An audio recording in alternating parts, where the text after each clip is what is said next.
Welcome to Whole Bible Study with your host, me, Tad Inoue. And before we turn to today's question, let's take a moment to locate ourselves in the larger biblical story. From the beginning, the Bible does not present life as smooth or predictable.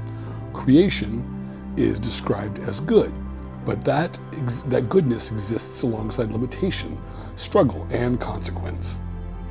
The biblical narrative does not move from perfection to simple decline, nor from chaos to permanent resolution. Instead, it holds as a long, uneven human story marked by hope, failure, endurance, and learning. Throughout Scripture, suffering is not treated as a rare interruption. It is treated as a normal part of lived reality. What changes over time is not the presence of suffering, but how it is understood and how people are taught to respond to it. As always, a reminder that the live reading of the biblical texts connected to the study is available on the Bible Building podcast. I used to do live readings on camera, but now these documentaries are devoted to a deeper exploration. This space is for reflection, context, and careful questioning. Today's topic is one of the most enduring and personal questions people ask. Why does God allow suffering and pain? This is not a theoretical question. It comes from illness, grief, injustice, loss, loneliness, and mental distress, unanswered prayer, and daily challenges that make life harder than we expect. This study is not an attempt to give final answers. It is an attempt to ask better questions, grounded in Scripture, historical awareness, and the lived experience.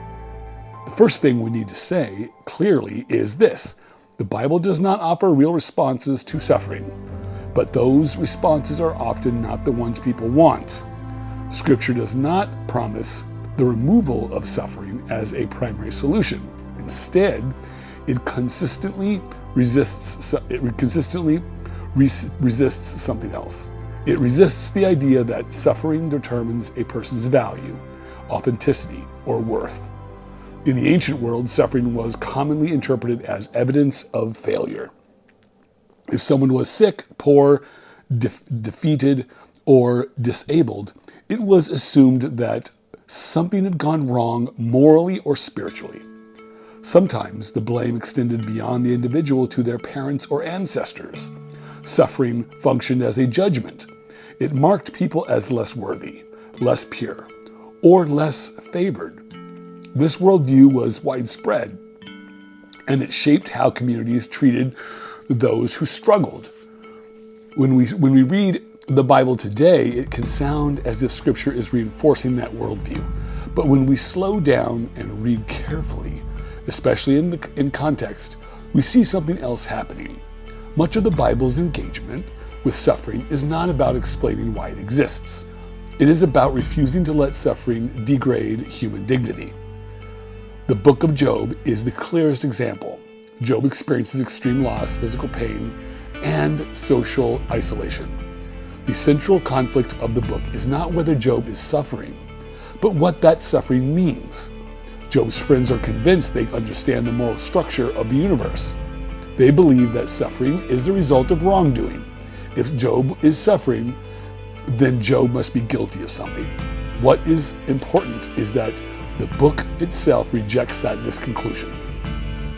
Job is described as blameless at the beginning of the story. His suffering does not change that description. His friends speak confidently, but their certainty is exposed as shallow. They value explanations more than truth, and they value order more than compassion. Job refuses to accept their logic. He does not deny his pain. He does not pretend to understand it. He insists that his suffering does not define his character. What the book ultimately challenges is not God, but a system of thinking that turns suffering into a moral verdict. God's response at the end of the book does not explain why Job suffered. It does not reveal a hidden reason. Instead, it reframes the entire project of explanation. The message is not that suffering makes sense if you think hard enough.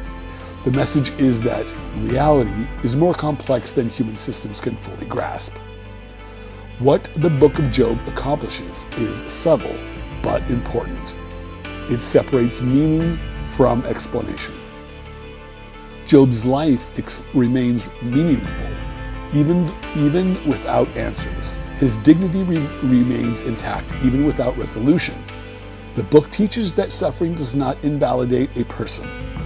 It exposes the limits of certainty and challenges the impulse to reduce pain to formulas. This theme appears again and again in Scripture. The prophets push back against inherited guilt and the idea that suffering automatically passes through bloodlines. Wisdom literature acknowledges that life is uneven and often unfair. The Psalms preserve prayers that accuse God of absence without condemning the one who prays for them. These texts do not deny suffering, they refuse to let it become a weapon.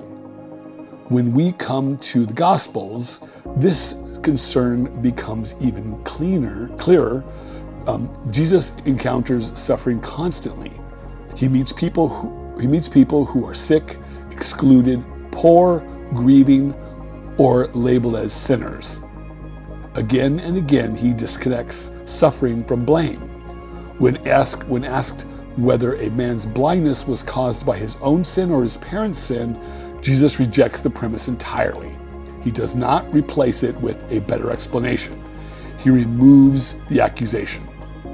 Jesus does not treat suffering as evidence of spiritual failure. He treats it as a condition that calls for presence, compassion, and restoration of dignity. He touches people who have been avoided. He eats with people who have been dismissed. He speaks to people who have been reduced to their condition. Healing, when it happens, is not just physical, it is relational. It is the restoration of value. One of the most important moments in the Gospels is also one of the simplest. Jesus weeps. He weeps with those who are grieving. He does not explain their pain away.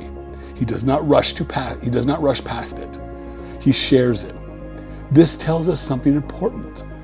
In the biblical imagination, meaning is not produced by distance. It is produced by participation. The cross intensifies this pattern in the ancient world. Crucifixion was not just a form of execution, it was a public declaration of worthlessness. It was designed to say that life was disposable and a story ended in shame. The gospel writers did not soften this, they allowed the weight of it to be felt. What they refused to allow is for that meaning to stand. The cross does not turn suffering into something good. It exposes what fear, violence, and power do to human beings. At the same time, it reveals that dignity does not depend on success, safety, or survival. It remains even when everything else is taken away. The resurrection stories, however, one understands them, serve a consistent narrative function. They refuse to let suffering be the final interpreter of a life. They insist that pain does not get the last word on meaning. Whether read literally, symbolically, or theologically, the message is the same. Suffering does not erase value. Throughout Scripture, we also see suffering functioning as a context for change. Not because suffering is good, but because resistance produces awareness. Challenges interrupt ease. They force reflection. They expose assumptions. Wisdom literature repeatedly observes that understanding is shaped through difficulty. This is not presented as rule or a guarantee. It is observed as a pattern of human life. From this, careful inference becomes possible. The Bible does not say that suffering exists so we can learn lessons. It does not present suffering as a planned curriculum, but it consistently shows that people are changed through challenge. Suffering becomes formative, not by design, but by consequence. This is where we need to be careful. Scripture does not glorify pain. It does not ask people to seek it. It does not deny the reality of harm. What it does is protect the authenticity of the sufferer. It insists that difficulty does not make a person less real, less valuable, or less worthy of care. Prayer fits into the same pattern. Scripture encourages people to ask, to seek, and to trust. At the same time, it preserves unanswered cries and delayed hope. Prayer is not portrayed as a way to control outcomes. It is portrayed as participation. It shapes how people encounter suffering. It changes perception, intention, and response. Across the biblical witness, one theme remains steady. Suffering does not cancel goodness. It does not negate dignity. It does not determine a person's worth. That may be one of the Bible's most important contributions, especially when read in its historical context. This does not solve the problem of suffering. It may not be meant to. The Bible seems less interested in closing the question that in shaping the way people live with it. It teaches humility instead of certainty, compassion instead of judgment, presence instead of explanation. If you are suffering today, this study is not an answer. It is an affirmation. Your pain does not define you. Your challenges do not reduce your value. Your questions do not place you outside the life of faith. Well, thank you for spending this time with me. If this study helped you think more clearly or feel less alone, consider sharing it with somebody who may need it. These documentaries and podcasts are part of Mustard Seed Ministries, and your support helps keep this work going. Sharing, engaging, and supporting the ministry are simple ways to help this message reach others. And we will see you in the next chapter soon.